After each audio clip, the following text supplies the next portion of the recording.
വഖഫ് ഭേദഗതി നിയമം പ്രാബല്യത്തിൽ വന്നതോടുകൂടി എല്ലാ കണ്ണുകളും മുനമ്പത്തേക്കാണ്. പാർലമെന്റിന്റെ ഇരുസഭകളും പാസാക്കിയ വഖഫ് ഭേദഗതി നിയമത്തിന് അംഗീകാരം നൽകിക്കൊണ്ട് കഴിഞ്ഞ ദിവസമാണ് രാഷ്ട്രപതി ഒപ്പുവെച്ചത്. ശക്തമായ പ്രതിപക്ഷ പ്രതിഷേധത്തിനിടെ മണിക്കൂറുകൾ നീണ്ട ചർച്ചയ്ക്കൊടുവിൽ വോട്ടെടുപ്പിലൂടെയാണ് ലോക്സഭയും രാജ്യസഭയും വഖഫ് ഭേദഗതി നിയമം പാസാക്കിയത്. മുനമ്പ് പോലെ ഒരു കൊച്ചു തീരപ്രദേശം ഇന്ന് ദേശീയ അന്തർദേശീയ തലത്തിൽ എത്തി നിൽക്കുമ്പോൾ ഇവിടെ പലർക്കും അറിയില്ലാത്ത കാര്യമാണ് എന്താണ് മുനമ്പം വിഷയം, എന്താണ് വഖഫ് ഭേദഗതി നിയമം, എങ്ങനെയാണ് വഖഫ് ഭേദഗതി നിയമം മുനമ്പം ജനതയ്ക്ക് ആശ്വാസമാകുക എന്നെല്ലാം. വഖഫ് ബിൽ നിയമമായതോടെ മുനമ്പം നിവാസികളുടെ പ്രശ്നങ്ങൾക്കും പരിഹാരമാവുകയാണ്. നിയമത്തിൽ പാസാക്കിയ വഖഫ് ആക്ടിന്റെ 2ാം സെക്ഷനിലെ ഭേദഗതിയാണ് മുനമ്പത്തുകാരുടെ പ്രശ്നം പരിഹരിക്കുക. ഇതാണ് മുനമ്പത്തുകാർക്ക് വേണ്ടി നിയമപോരാട്ടം നടത്തിയ അഡ്വക്കേറ്റ് ഷോൺ ജോർജും വ്യക്തമാക്കുന്നത്. ഏതെങ്കിലും ഒരു വ്യക്തി ഭൂമി വഖഫ് നൽകുമ്പോൾ അതിന് കണ്ടീഷൻ പാടില്ലെന്നാണ് വ്യക്തമാക്കുന്നത്. കൂടാതെ സൊസൈറ്റികൾക്കായി നൽകിയാൽ അത് വഖഫ് ആകില്ല. മുനമ്പത്തെ ഭൂമി ഫറൂഖ് കോളേജിന് വിദ്യാഭ്യാസ ആവശ്യത്തിന് ഉപയോഗിക്കാൻ എന്ന നിർദ്ദേശത്തിലാണ് സിദ്ദിഖ് സേട്ട് നൽകിയത്. അങ്ങനെ വരുമ്പോൾ ഇത് വഖഫ് ഭൂമി അല്ലെന്നതാണ് ഷോൺ ചൂണ്ടിക്കാട്ടിയ വാദം. ഇതാണ് മുനമ്പത്തുകാർക്ക് പ്രതീക്ഷയ്ക്ക് ഇട നൽകുന്ന കാര്യം. GPC റിപ്പോർട്ടിലെ 144-ാം പേജിൽ വഖഫ് ആക്ടിന്റെ 2ാം സെക്ഷനോട് കൂട്ടിച്ചേർക്കാനായി ഒരു പ്രൊവിൻസോ നിർദ്ദേശിക്കുന്നുണ്ട്. പുതിയ പ്രൊവിൻസോ മുന്നോട്ട് വയ്ക്കുന്ന ഒഴിവാക്കൽ നിർദ്ദേശമാണ് മുനമ്പംകാരുടെ പരിഹാരം. സെക്ഷൻ 2A പാർലമെന്റ് പാസാക്കിയ ആ ഭേദഗതിയോടെ മുനമ്പംകാരുടെ പ്രശ്നം ഇനി സ്വതന്ത്രമായും ശാശ്വതമായും പരിഹരിക്കപ്പെടും. പരിഷ്കരിച്ച നിയമത്തിലെ 2ാം സെക്ഷന് കീഴിൽ താഴെ പറയുന്ന വ്യവസ്ഥ കൂടിയുണ്ട്. ഏതെങ്കിലും കോടതി വഴി ഡിഗ്രി, ഉത്തരവ് എന്നിവ നിലവിലുണ്ടായാൽ പോലും ഈ നിയമം വരുന്നതിനു മുമ്പോ ശേഷമോ നിയമാനുസരണം രജിസ്റ്റർ ചെയ്യപ്പെട്ട ട്രസ്റ്റുകൾക്കോ അത് എന്ത് പേരിൽ അറിയപ്പെട്ടാലും ഏതെങ്കിലും സ്റ്റാറ്റ്യൂട്ടറി ബോഡിക്ക് കീഴിൽ രജിസ്റ്റർ ചെയ്യപ്പെട്ട ധർമ്മ സ്ഥാപനങ്ങൾക്കോ ഒരു മുസ്ലിം നൽകുന്ന സമർപ്പണത്തിന് അതിന്റെ ഉദ്ദേശം വഖഫിൽ എന്നതുപോലെ മതപരം, ജീവകാരുണ്യപരം, ഭക്തിപരം എന്നിവ ആയിരുന്നാൽ പോലും വഖഫ് നിയമം ബാധകമായിരിക്കുന്നതല്ല. ഇത് പ്രകാരം വഖഫിന് സമാനമായ രീതിയിൽ മുസ്ലിം പൗരന്മാർ എന്തെങ്കിലും സമർപ്പണങ്ങൾ അത്തരം ട്രസ്റ്റ്, സൊസൈറ്റി, മറ്റ് സ്റ്റാറ്റ്യൂട്ട് പ്രകാരം നിലവിലുള്ള സ്ഥാപനങ്ങൾ എന്നിവയിലാണ് നടത്തിയിട്ടുള്ളതെങ്കിൽ അവയെല്ലാം മുൻകാല പ്രാബല്യത്തോടെ തന്നെ വഖഫ് ആക്ടിന്റെ പരിധിക്ക് പുറത്തായിരിക്കും. ഇവിടെയാണ് ബില്ലിന് മുൻകാല പ്രാബല്യം ഇല്ലെങ്കിലും വ്യവസ്ഥകളിലേക്ക് കടക്കുമ്പോൾ മുൻകാല പ്രാബല്യം വരുന്നത്. പുതിയ നിയമം പാസ്സായതോടെ വഖഫ് ബോർഡിന് അത്തരം വസ്തുക്കളിൽ അവകാശം ഉന്നയിക്കാൻ കഴിയില്ല. ഇതാണ് പുതിയ നിർദ്ദേശത്തിന് ഉള്ളടക്കം. ഷിയ മുസ്ലിങ്ങളിലെ ന്യൂനപക്ഷ വിഭാഗമായ ദാവൂദി ബോറ സമുദായ അംഗങ്ങളുടെ അഭ്യർത്ഥനയാണ് 2ാം സെക്ഷനിൽ പുതിയ വ്യവസ്ഥ കൂട്ടിച്ചേർക്കാൻ GPCയെ പ്രേരിപ്പിച്ചത്. വഖഫ് ആക്ടിന്റെ 13ാം സെക്ഷൻ ഭേദഗതി വരുത്തി ഷിയ വഖഫ് ബോർഡ്, സുന്നി വഖഫ് ബോർഡ് എന്നീ 2 സ്വതന്ത്ര ബോർഡുകൾക്ക് പുറമെ ബോറ വഖഫ് ബോർഡ്, അഗാഖാനി വഖഫ് ബോർഡ് എന്നിവ കൂടി സൃഷ്ടിക്കാനുള്ള ഭേദഗതി ബില്ലിലെ നിർദ്ദേശത്തെ തുടർന്നാണ് ബോറ സമൂഹം GPCക്ക് മുമ്പിൽ തങ്ങളുടെ സ്വത്ത് സവിശേഷതകൾ ചൂണ്ടിക്കാട്ടി തങ്ങളുടെ പാരമ്പര്യപ്രകാരം മതപരമോ ജീവകാരുണ്യപരമോ ഭക്തിപരമോയ സമർപ്പണങ്ങൾ ട്രസ്റ്റിന്റെ രൂപത്തിൽ ഒരു ആത്മീയ നേതാവിന്റെ കീഴിലാണ് കൈകാര്യം ചെയ്യപ്പെടുന്നതെന്ന് വ്യക്തമാക്കിയത്. ഇതിന്റെ വെളിച്ചത്തിലാണ് പാർലമെന്ററി കമ്മിറ്റി ഇത്തരമൊരു വ്യവസ്ഥ 2ാം സെക്ഷന്റെ ഭാഗമായി ഉൾപ്പെടുത്താൻ തീരുമാനിച്ചത്. പക്ഷേ അത് ബോറോ കമ്മ്യൂണിറ്റിക്ക് മാത്രമല്ല എല്ലാ ട്രസ്റ്റുകൾക്കും സൊസൈറ്റികൾക്കും ബാധകമായി എന്നിടത്താണ് മുനമ്പം അടക്കം പ്രതീക്ഷ നൽകുന്നത്. പുതിയ നിയമത്തോടെ ഫറൂഖ് കോളേജിനും അതിലൂടെ മുനമ്പത്തുകാർക്കും തികച്ചും അനുകൂലമായ സാഹചര്യമാണ് വന്നു ചേരുന്നത്. ഇന്ത്യയിൽ 1860 നിലവിൽ വരികയും 1960 ഭേദഗതി ചെയ്യപ്പെടുകയും ചെയ്ത സൊസൈറ്റി രജിസ്ട്രേഷൻ നിയമത്തിന് കീഴിലാണല്ലോ ഫറൂഖ് കോളേജ് ഒരു സൊസൈറ്റിയായി ആരംഭകാലം മുതലേ രജിസ്റ്റർ ചെയ്യപ്പെട്ടിരിക്കുന്നത്.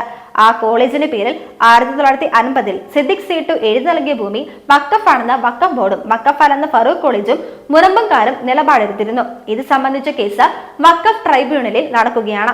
ട്രൈബ്യൂണലിൽ പെൻഡിംഗ് ആയ കേസിന് 2A ബാധകമാകില്ല എന്ന് ചിലർ വാദിക്കുന്നുണ്ട്.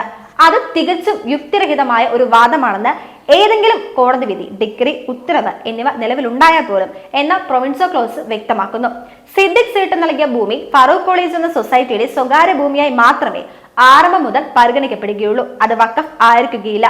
ചുരുക്കി പറഞ്ഞാൽ 1950 വീട് വെളിവാക്കുന്നത് പോലെ തന്നെ ഫറൂഖ് കോളേജിന് ക്രയവിക്രയ സ്വാതന്ത്ര്യമുള്ള ഒരു വസ്തുവാണ് നിലവിലെ 114 ഏക്കർ കരയും 60 ഏക്കർ വെള്ളവും. അത് വഖഫാണ് എന്ന ബോർഡിന്റെ അവകാശത്തിന് അറുതി വരുത്തുന്ന ഭേദഗതിയാണ് പാർലമെന്റിൽ പാസ്സായതും രാഷ്ട്രപതി ബില്ലിൽ ഒപ്പുവെച്ചതും. പുതിയ നിയമ ഭേദഗതിയുടെ പശ്ചാത്തലത്തിൽ ഇനി സംസ്ഥാന സർക്കാരിന്റെ റവന്യൂ വകുപ്പാണ് തുടർ കാര്യങ്ങൾ തീരുമാനിക്കേണ്ടത്.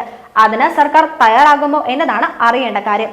അതേസമയം മുനമ്പത്തുകാരുടെ പ്രശ്നം പരിഹരിക്കാൻ കഴിയുമെന്ന് ആവർത്തിച്ച കേന്ദ്ര ന്യൂനപക്ഷ മന്ത്രി കിരൺ റിജിജു മുനമ്പം സന്ദർശിക്കാൻ ഒരുങ്ങുകയാണ്. കേന്ദ്രമന്ത്രിമാരായ സുരേഷ് ഗോപി, ജോർജ് കുര്യൻ, BJP സംസ്ഥാന അധ്യക്ഷൻ രാജീവ് ചന്ദ്രശേഖർ, BDJS പ്രസിഡന്റ് തുഷാർ വെള്ളാപ്പള്ളി തുടങ്ങിയവരും മറ്റ് NDA നേതാക്കളും മന്ത്രിക്കൊപ്പം മുനമ്പത്തെത്തും. മുനമ്പത്തെ 600ഓളം കുടുംബങ്ങളാണ് വഖഫ് അധിനിവേശ ഭീഷണി നേരിടുന്നത്. വഖഫ് ഭേദഗതി ബിൽ പരിശോധിച്ച സംയുക്ത പാർലമെന്ററി സമിതിക്ക് മുമ്പാകെയും മുനമ്പത്തുകാർ നിവേദനം സമർപ്പിച്ചിരുന്നു. മുനമ്പം പ്രശ്നം പരിഹരിക്കാൻ കേരളത്തിലെ MP മാർ ഒറ്റക്കെട്ടായി ബില്ലിനെ പിന്തുണയ്ക്കണമെന്ന് KCBCയും CBCയും ഉൾപ്പെടെ വിവിധ ക്രിസ്ത്യൻ സംഘടനകൾ ആവശ്യപ്പെട്ടെങ്കിലും അതിനോട് മുഖം തിരിഞ്ഞു നിൽക്കുകയായിരുന്നു കേരളത്തിലെ ഇടതു വലത് മുന്നണികൾ. ഇവർക്കെതിരെ ശക്തമായ ജനരോക്ഷമാണ് ഉയർന്നത്. KCBC പ്രസ്താവനയെ ആദ്യം സ്വാഗതം ചെയ്ത കേന്ദ്രമന്ത്രിമാരിൽ ഒരാളാണ് റിജിജു. കേരളത്തിൽ നിന്നുള്ള ലോക്സഭാ അംഗങ്ങളിൽ കേന്ദ്രമന്ത്രി സുരേഷ് ഗോപി ഒഴികെ മറ്റാരും ബില്ലിനെ പിന്തുണച്ചില്ല. ഇടതു വലത് മുന്നണി MP മാർ ബില്ലിനെ ഒറ്റക്കെട്ടായി എതിർത്തിരുന്നു. മുനമ്പത്തെത്തുന്ന കേന്ദ്രമന്ത്രി പുതിയ വഖഫ് ബിൽ എങ്ങനെയാണ് മുനമ്പത്തുകാരുടെ പ്രശ്നം തീർക്കുക എന്ന് സമരക്കാരെ അറിയിക്കും. അതേസമയം പാർലമെന്റിൽ നരേന്ദ്രമോദി സർക്കാർ വഖഫ് ഭേദഗതി ബിൽ അവതരിപ്പിച്ച് പാസാക്കിയത് രാജ്യത്തെ മുസ്ലിം ജനവിഭാഗത്തിന് എതിരാണെന്നാണ് പൊതുവെയുള്ള വിവക്ഷ. എന്നാൽ യഥാർത്ഥത്തിൽ ഇത് വാസ്തവമല്ല. വഖഫ് ബോർഡ് നടത്തിയ ഏകപക്ഷീയമായ സ്വത്തെടുക്കലിൽ മറ്റു മതസ്ഥർ അനുഭവിച്ച അതേ അളവിൽ മുസ്ലിങ്ങളും ഉൾപ്പെട്ടിട്ടുണ്ട് എന്നതാണ് വസ്തുത. ഒരുപക്ഷെ ഇതര മതസ്ഥരേക്കാൾ ഈ ദ്രോഹം അനുഭവിച്ചിട്ടുള്ളത് മുസ്ലിങ്ങൾ തന്നെയാണ് എന്ന് പറയാം. കേരളത്തിലെ മാത്രം കാര്യം പറയാം. 2024 വരെ കേരളത്തിൽ വഖഫ് സ്വത്ത് ഏറ്റെടുക്കൽ സംബന്ധിച്ച് 1008 കേസുകളാണ് വഖഫ് ട്രൈബ്യൂണലിൽ ചെന്നത്. ഇതിൽ 550 മുസ്ലിങ്ങളുടേതായിരുന്നു. 457 കേസുകൾ ഇതര മതസ്ഥരുടെയും. എങ്ങനെയുണ്ട്? ഇന്ത്യയൊട്ടാകെ വഖഫിനെതിരെയുള്ള കേസുകളിൽ 20% മുസ്ലിം വിഭാഗത്തിൽപ്പെട്ടവരുടേതാണ്. മുനമ്പത്ത് ഒരുമിച്ച് 600-ലേറെ കുടുംബങ്ങളെ ബാധിച്ചതുകൊണ്ടാണ് വിഷയം ശ്രദ്ധിക്കപ്പെട്ടത്. എന്നാൽ തിരുവനന്തപുരം മുതൽ കേരളത്തിലെ ഏതാണ്ട് എല്ലാ ജില്ലകളിലും ഇതേപോലെ വഖഫ് ഏറ്റെടുക്കലുകൾ ഉണ്ടായിട്ടുണ്ട്. ഇഷ്ടപ്പെട്ടു എടുക്കുന്നു ഗോപാലൻ എന്ന ക്രേസി ഗോപാലൻ എന്ന കള്ളൻ പറയുന്നത് പോലെയാണ് അഥവാ ആയിരുന്നു 2013 വഖഫ് നിയമ ഭേദഗതി നടപ്പിലാക്കിയ ശേഷം കാര്യങ്ങൾ. ഭാരതം നിയമവാഴ്ചയുള്ള ഒരു ജനാധിപത്യ രാജ്യമാണെന്ന് പറയുവാൻ തന്നെ ലജ്ജിക്കേണ്ട വിധത്തിലാണ് കോൺഗ്രസ് നേതൃത്വം നൽകിയ UPA സർക്കാർ ഈ നിയമം ഉണ്ടാക്കിയത്. സുപ്രീം കോടതിയിൽ പോലും ചോദ്യം ചെയ്യാനാവാത്ത വിധത്തിലുള്ള അധികാരമായിരുന്നു വഖഫ് ബോർഡിന് ഉണ്ടായിരുന്നത്. രാജ്യത്തെ ഏത് ഭൂമിയും അവർക്ക് തങ്ങളുടേതാക്കി മാറ്റാൻ ഇതിലൂടെ കഴിഞ്ഞിരുന്നു. ഇന്ത്യൻ ജനാധിപത്യത്തിന്റെ ആണിക്കല്ലായ ഭരണഘടനയെ അട്ടിമറിച്ച് പൗരസ്വാതന്ത്ര്യം അട്ടിമറിക്കുന്ന ഭരണഘടനാ ഭേദഗതിയായിരുന്നു 2013 കോൺഗ്രസ് ചെയ്തത്.